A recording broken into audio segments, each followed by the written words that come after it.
നമസ്കാരം. ഒരു സാധാരണ മനുഷ്യൻ്റെ നിസ്സഹായതയും അവൻ കണ്ട സ്വപ്നങ്ങളുടെ തകർച്ചയും ഇത്രയും നീറ്റലോടെ അനുഭവിപ്പിച്ച മറ്റൊരു സിനിമ മലയാളത്തിലില്ല. സാഹചര്യങ്ങൾ വേട്ടയാടിയ ഒരു മകൻ്റെയും നെഞ്ചു തകർന്ന ഒരച്ഛൻ്റെയും വിലാപം. ആ വിലാപത്തിനൊടുവിൽ ഒരൊറ്റ നിമിഷം കൊണ്ട് ജീവിതം തകർന്നു പോയ ഒരു മനുഷ്യൻ്റെ കഥ. മലയാള ചലച്ചിത്ര ചരിത്രത്തിൻ്റെ വിരിമാറിലേക്ക് എഴുതി ചേർത്ത അനശ്വര ദൃശ്യകാവ്യമായിരുന്നു കിരീടം. 1986 അവസാനം ദിനേശ് പണിക്കരും അദ്ദേഹത്തിന്റെ സുഹൃത്തായ ഹാരിതും അക്കാലത്തെ പ്രമുഖ സംവിധായകരിൽ ഒരാളായ അമ്പിളിയെ കാണാൻ ചെന്നു. ഹാരിത് യഥാർത്ഥത്തിൽ ഒരു കൂട്ടിന് വിളിച്ചുകൊണ്ടുപോയതായിരുന്നു ദിനേശ് പണിക്കരെ. സാമാന്യം തരക്കേടില്ലാത്ത ഒരു ബിസിനസ്സുകാരനും കെൽട്രോണിലെ ഉദ്യോഗസ്ഥനുമായിരുന്നു ദിനേശ് പണിക്കർ. ബിസിനസ്മാൻ ആയതുകൊണ്ട് തന്നെ അദ്ദേഹം സിനിമാ നിർമ്മാണം വളരെ ആലോചിച്ച് ചെയ്യാനാണ് തീരുമാനിച്ചിരുന്നത്. അമ്പിളിയുമായുള്ള ഹാരിതിന്റെ പ്രോജക്റ്റിലേക്ക് ദിനേശ് പണിക്കരെ ക്ഷണിച്ചെങ്കിലും അദ്ദേഹം ഒഴിഞ്ഞുമാറി. അക്കാലത്ത് കോഫി ഹൗസിൽ ഒത്തുകൂടാറുള്ള ഒരു കൂട്ടം ചെറുപ്പക്കാരുടെ സൗഹൃദ വലയത്തിൽ ദിനേശ് പണിക്കരും മോഹൻലാലും കൃഷ്ണകുമാർ എന്ന ഉണ്ണിയും ഉൾപ്പെട്ടിരുന്നു. അങ്ങനെ കോഫി ഹൗസിൽ വെച്ച് ഉണ്ണിയും ദിനേശ് പണിക്കരും കണ്ടുമുട്ടുകയും അമ്പിളി എന്ന സംവിധായകനെ കണ്ട കഥ ദിനേശ് പണിക്കർ ഉണ്ണിയോട് പറയുകയും ചെയ്തു. ദിനേശ് പണിക്കർക്ക് സിനിമ എടുക്കാൻ താല്പര്യമുണ്ടെന്ന് മനസ്സിലാക്കിയ ഉണ്ണി അവരുടെ കോമൺ ഫ്രണ്ടായ മോഹൻലാലിനെ വെച്ച് നമുക്ക് പാർട്ട്ണർഷിപ്പിൽ ആലോചിച്ചാലോ എന്ന് ചോദിച്ചു.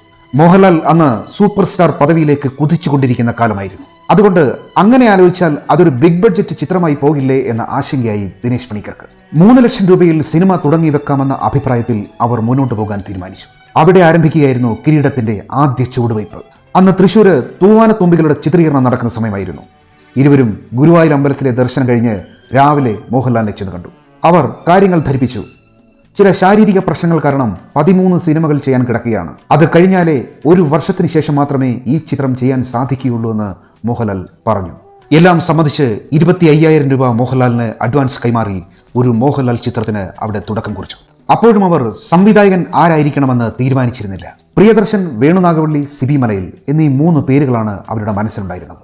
വേണു നാഗവള്ളിയെ സമീപിച്ചെങ്കിലും പ്രതിഫല തുകയിലെ ചില പൊരുത്തക്കേടുകൾ കാരണം ആ ഉദ്യമം സിബി മലയിലേക്ക് എത്തിച്ചേർന്നു. സിബി മലയിൽ ഒരു നിർദ്ദേശം മുന്നോട്ട് വെച്ചു. ലോഹിതദാസിനെ കൊണ്ട് സ്ക്രിപ്റ്റ് പൂർത്തിയാക്കണം. ലോഹി ഒരു മികച്ച റൈറ്ററാണെന്ന് അദ്ദേഹം പറഞ്ഞു. അങ്ങനെ ഉണ്ണിയും ദിനേശ് പണിക്കരും സിബി മലയിലും താമസിക്കുന്ന ഹോട്ടലിലേക്ക് ലോഹിതദാസ് കഥ പറയാനെത്തി.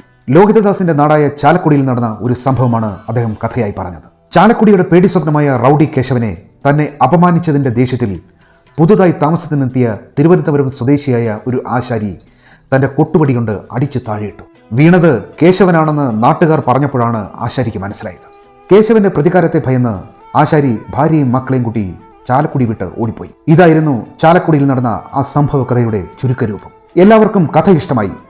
ലോഹിതദാസ് പിന്നീട് മുൾക്കിരീടം എന്ന പേരിൽ സിനിമയ്ക്ക് പറ്റിയ രൂപത്തിലേക്ക് അത് മാറ്റിയെഴുതി. കഥ മുഴുവൻ കേട്ട മോഹൻലാൽ വില്ലൻ ആരാണെന്ന് ചോദിച്ചു. അന്ന് തെലുങ്ക് നടനായ പ്രദീപ് ശക്തിയായിരുന്നു തീരുമാനിച്ചിരുന്നത്. പിന്നീട് പ്രദീപ് ശക്തി വരില്ലെന്ന് ഉറപ്പായപ്പോഴാണ് അസോസിയേറ്റായ കലാധരൻ മോഹൻരാജിന്റെ കാര്യം പറയുന്നതും കണ്ടതിന് ശേഷം മാത്രം തീരുമാനിച്ചാൽ മതിയെന്ന് അറിയിക്കുന്നതും. ലോഹിതദാസ് IV ശശിക്ക് വേണ്ടി എഴുതിയ സിനിമയുടെ പേരായിരുന്നു കിരീടം. IV ശശിക്ക് അത് ഇഷ്ടപ്പെടാതെ അന്ന് മുക്തി എന്ന പേരിൽ ആ സിനിമ റിലീസ് ചെയ്തു. ഇതറിഞ്ഞ സിബി മലയിൽ സിനിമയ്ക്ക് മുൾക്കിരീടം മാറ്റി കിരീടം ആക്കുകയായിരുന്നു. കിരീടം എന്ന ഫോണ്ട് സ്റ്റൈല് തന്നെ ഒരുപാട് മോഡലുകൾ കാണിച്ചതിന് ശേഷമാണ് സിബി മലയിൽ അംഗീകരിച്ചത്. ഗായത്രി അശോകന്റെ മികച്ച പരസ്യകല കൂടിയായിരുന്നു കിരീടം എന്ന എഴുത്തു ശൈലി. പിന്നീട് പല സിനിമകൾക്കും അവ കോപ്പി ചെയ്യപ്പെട്ടു. ആദ്യം പാലക്കാട്ടായിരുന്നു ഷൂട്ടിംഗ് പ്ലാൻ ചെയ്തിരുന്നത്. പക്ഷേ തിലകന്റെ കൂടി സൗകര്യം കണക്കിലെടുത്താണ് പിന്നീട് തിരുവനന്തപുരത്തേക്ക് മാറ്റിയത്. ക്ലൈമാക്സ് ഷൂട്ട് ചെയ്തപ്പോൾ സെറ്റിലുണ്ടായിരുന്നവർ ഞെട്ടി തരിച്ചിരുന്നു പോയി എന്നാണ് പറയപ്പെടുന്നത്. മോഹൻലാൽ സേതുമാധവിൽ നിന്നും പുറത്തു കിടക്കാൻ വളരെയധികം പ്രയാസപ്പെട്ടിരുന്നു. തിലകനും 1 ഇഞ്ച് പോലും വിട്ടുകൊടുക്കാതെ അച്യുതൻ നായരെ അവതരിപ്പിച്ച് തകർത്തു. ലോകാവസാനം വരെ മലയാള സിനിമയുടെ ശിരസ് ഉയർന്നു നിൽക്കാൻ പാകത്തിൽ മോഹൻലാലും തിലകനും ലോഹിതദാസും സിബി മലയിലും ഒരുക്കിയ ഇന്ദ്രജാലമായിരുന്നു കൃപ ഫിലിംസിന്റെ 124 മിനിറ്റുകളുള്ള കിരീടം.